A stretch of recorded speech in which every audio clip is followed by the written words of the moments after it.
Hey guys, Yasser here again. Another episode of Tank School, a guide to show you how to be a better tanker. In this episode, episode 5, we're going to talk about tanking and teamwork in tanking. In this, we're going to talk about 3 topics. 1, why is teamwork in the tank important? 2, what are the common elements associated with tanking as a team? And 3, a few techniques that you can use when tanking as a team. So going right into this, let's talk about why is teamwork so critical with tanking? Why is it so important? Well, to understand this, we have to understand the fact that when you start adding people into a tank, it becomes a significantly more powerful weapon. This is points 1 and 2. Yeah, tank plus more people is a scary tank, and hard counters exist when you use the tank in tandem with people. And it has a compound effect that only makes the tank more powerful. What that means is that when you add a CITV guy to your tank, suddenly you now do double damage guide missile. Or alternatively, if you add a guy in the tank with proximity, which is almost like stacking perks in a squad with ammo and sprint and frag, your tank now is suddenly what this is, a mobile tugs that has a 20-meter radius. You can see infantry or tanks coming at you well before you may see them because they're behind cover, concealment, or whatever it may be. By doing this, by having more people associated with that tank, you can keep it up longer by repairing it. You can make it more deadly because you have 2 guns. You have one guy in the gutter, one guy in the main driver, and they're fighting it out together. You're killing dudes faster. You're moving more quickly, and it becomes just this incredible weapon that, with the exception of maybe the helicopter, attack helicopter, no other weapons like that. So going in now to the next subject, topic number 2, is the core elements of tanking as a team. Now this is a bit wordy, I know, but bear with me here. 1, trust. You have to trust your teammates when you're playing with them. What do I mean by that? Trust goes in really 3 areas. It goes in the areas of observations, judgments, and actions. You have to trust the observations that your teammate makes, that communicates to you, are good observations. There is a guy behind us. But what does that mean? Okay, there's a guy behind us. Where is he? Is he up real close or is he really far back? There is a guy right on our ass. But there's a guy 20 meters out next to the wall on our 6 o'clock. Making good observations and being discreet with those observations is critical. And you have to have trust in what they're saying so that you can take that observation and integrate it into your own decision-making process, that OODA loop stuff I talked about from the last episode. Observe, orient, decide, act. More observations are better. It allows you to make better decisions. Next. When we talk about trust in the judgment of actions, it's also very similar. If the gunner or the driver says something and says, hey, I think they're going to push this way, or hey, I think we are vulnerable there, you have to trust that the judgments that they make are sound ones, and you go along with it. And if you disagree, come to a conclusion on what you should do fast, because if you don't have a common objective, you're not going to be as effective. And then 3, trust the actions.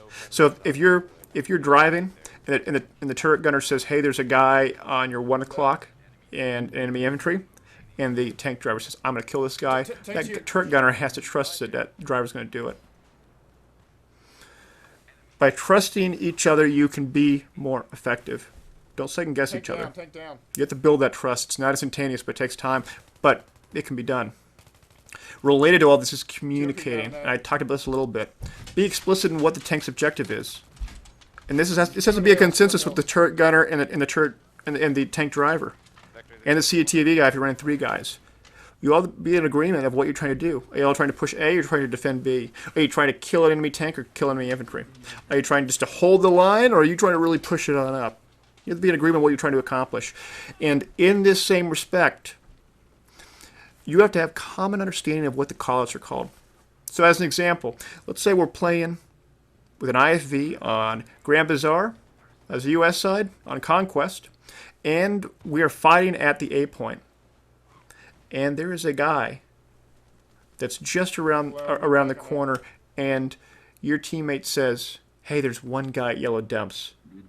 If you don't know what yellow dumps means, you don't know where to look. If you don't know where to look, you're not going to see that guy before he pops out and shoots the rocket. That's because you need to have common callouts. So yellow dumps in this case is yellow dumpster. Not to be confused with the yellow dumpster next to bus. That's called bus dumpster. You have to have common callouts. I'm not saying that you have to call it bus dumpster and yellow dumpster. It has to be whatever you, as a team, agree upon the callouts to be. Still repaired. You're good to go. So understanding that and utilizing that as a basis to describe what you're seeing, which is to say that just because you see something does not mean that your teammate may also see it as well. If you're in the gunner and you see a guy at the tanks 5 o'clock or 7 o'clock, and you think that's obvious that your tank guy will see it, call it out. Make sure he knows, and vice versa, because if you do not have that agreement, then you're going to make decisions on bad assumptions. And bad assumptions will get you guys killed real fast. And finally, and this again, going with describe what you're seeing, it's part of the observe, make judgments and actions, is articulate what you're going to be doing. Articulate what you're going to be doing. Don't assume that your teammate's a mind reader. Assume instead that they know nothing, that you need to articulate via voice comms or comma rows or text chat, although voice comms is by far the best, what you see and what you're going to be doing and what actions you're going to take. And then finally, this is more meta stuff. Be critical of your teammates and of yourself, but be considerate. People have different play styles in how they use the tank and how they use the turret gun and how they see a TV. They have different play styles in terms of what they should be doing when they get out versus repairing versus attacking enemy infantry versus attacking enemy tanks versus staying in that turret. With that in mind, you're going to make mistakes with each other. And it's not a blame game. It's not, oh, well, the tank guy should have done this or the turret gunner should have done that. It's instead understanding where the disconnect was and then using that mistake as a learning opportunity to better understand how each other play and so you don't make that same mistake again. It's not a blame game. It's about learning from your mistakes so you both become better players. Because if you have a weak link in your squad of 3 in your tank, you need to make sure that weak link gets shored up. Because if you can improve his game, he's going to improve your game. It's a very symbiotic relationship, and it's something that has to be done if you want to continue to be successful and dominate our players and win that game. And finally, be adaptive. What do I mean by this? When you're playing as a tank driver, you may not fully appreciate how difficult it is to be a turret gunner or to be a CATV guy or repair when you need to repair. And likewise, as a turret driver or gunner, you may not understand how difficult it is to maneuver with the tank. Switch up your roles and try each other's shoes on. Because if you can get an appreciation for what the limitations are for a given role, you can make better decisions in terms of your own protocol when you're playing in your given position that you usually play in. You can better appreciate things like this kind of example, where as a turret gunner on an M1 Abrams, you may think that your driver is just terrible at engaging enemy tanks and enemy infantry when he's turned around and engaging from the rear. So when his turret does a 180 and he's firing from his backside. And then you switch positions and you find out, wow, when I take that turret as a tank driver and turn around 180 degrees, where I'm facing my backside, the M1 Abrams turret actually loses some of its minimum angle of attack, and so you actually can't aim as low as you need to be because that M1 Abrams backside is actually a lot higher than the front side. If you never drove that tank before and been in that specific scenario, you may not appreciate how difficult that is to actually engage enemies from there. And now you can make better decisions as a turret gunner because you know that it's much more difficult for him to do it. That's the kind of thing I'm talking about. Let's go into some techniques, though. So the first one I talked about this a bit, saying over there are guys over there versus there are 2 guys on dumps, or there is 1 AT, 1 medic on yellow dumps. Be articulate, be specific, and by doing this, you're going to be able to convey more information. As a tank driver, you may think that 1 AT guy there is going to change your decision-making process significantly if instead of being 1, there was 4 or 5. That's the kind of thing I'm talking about. And the same thing goes with my example about the M1 Abrams tanks, proximity 180 degrees of cover. You may say as a turret gunner I should always cover that backside, and as a tank driver I should always cover that front side, but be adaptive. With proximity scan, you're going to be able to see a lot of the guys poke up on you well before you may see them in your gun sights. Now, if they're well beyond 20 meters and they're taking shots at you, then you'll be able to see them clearly. But it's really those guys that are real up close, that are peeking out and just firing a rocket or throwing a C4 and then taking cover again, that are really going to do the most damage to you, and you got to watch out. So don't just say, I'm going to cover one position and the other guy's going to cover the other position. You got to be adaptive. This one I haven't talked about a bit, but this is also so critical with this. Swapping between gunner and CITV. If your tank driver is running a guided missile, or alternatively there are more people in the game that are running Javelin or running guided missile on one of the other vehicles, then maybe it's better for you to just be swapping between gunner and CITV. You're still going to have that proximity if you're running CITV, but you're not going to take out infantry. But hey, if there's no infantry around, and you're in a position where it's highly unlikely they're just going to pop out of the bushes, then you need to get in that CITV and assist your teammates and your tank driver. Likewise, you can switch right back to gunner and start engaging infantry once you see them there.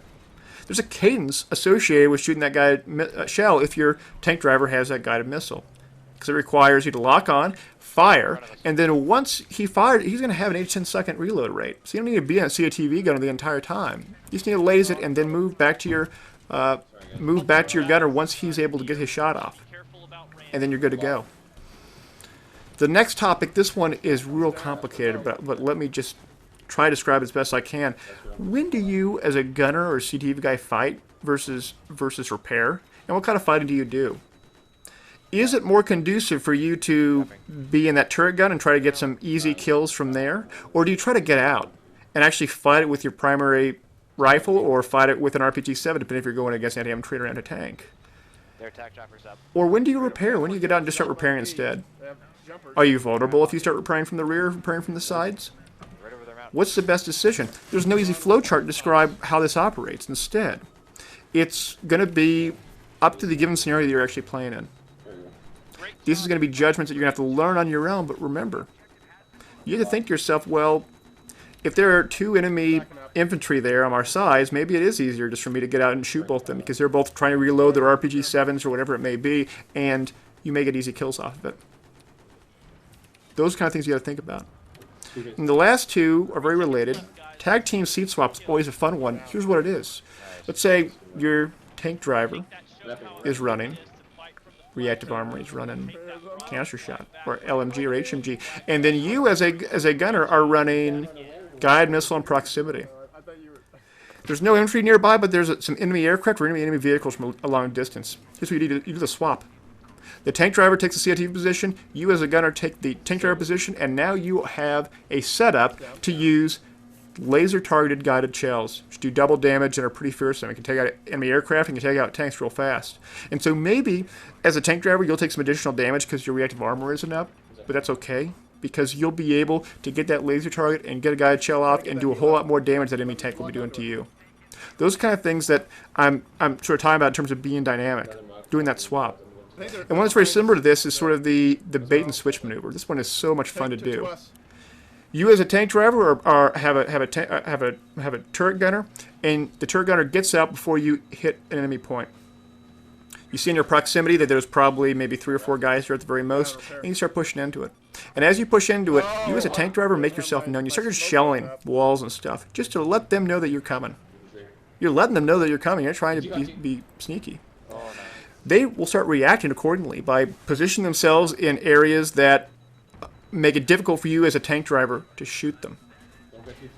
You're basically forcing them into a defensive position, but your engineer guy, your turret guy has gotten out early. He's already flanked around. He can just make a beeline to them, and he can just start popping them off one by one because they're all hugging these boxes on the opposite side of where the tank is facing. And it's so easy to get those kills. And you can get these engineers that will be able to kill 2 or 3 people easily. And that tank can actually help by shelling sort of the gaps to try to continue to scare these enemy AT guys as they are trying to engage that tank. Because they're not worried about an enemy infantry pushing around that side. They're worried about that tank. That bait and switch is huge. So Those kind of things are what I'm talking about in terms of tank teamwork. And sure, in that specific scenario, you may take some extra damage as a tank driver. That's okay. Killing 4 infantry real fast using that engineer to flank is fine, because that engineer can come back and repair you, all the while you're trying to fight it out. Those are the kind of things that we're talking about. So find a teammate, find friends, find squad mates, and get in a server and start playing around with this. It's not about getting the points or high score. It's about winning the game. So the tank driver may have a lot bigger score than the turret gunner, but you know what? You guys are going to win the game so much faster than if you weren't working together. Play together. Have fun with this. It is a great time. That's the end of episode 5. Do episode 6, talk about more advanced stuff. Advanced techniques and tactics and things like that. Hope you guys enjoyed. Until next time.